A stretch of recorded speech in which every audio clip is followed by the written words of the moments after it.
கர்த்தருடைய நாமத்துக்கு மகிமையுண்டாவதாக. இன்றைய வார்த்தை ரூத் 3:11. இப்போது மகளே, நீ பயப்படாதே, உனக்கு வேண்டியபடியெல்லாம் செய்வேன்.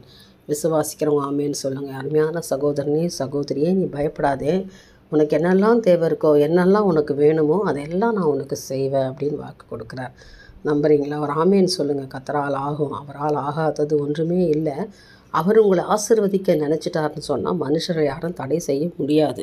அதனால தான் சொல்கிறேன், மகளே நீ பயப்படாதே, மகனே நீ பயப்படாதே, உனக்கு என்ன தேவை என்பதை நான் அறிந்திருக்கிறேன், நான் அதை உங்களுக்கு கொடுப்பேன், நிச்சயமாக நான் அதை உங்களுக்கு கொடுப்பேன் என்று கர்த்தர் வாக்கு கொடுக்கிறார். ஏனென்றால் அவர் செய்ய நினைத்தது தடைப்படாது. அவர் சகலத்தையும் செய்ய வல்லமையுள்ள தேவன்.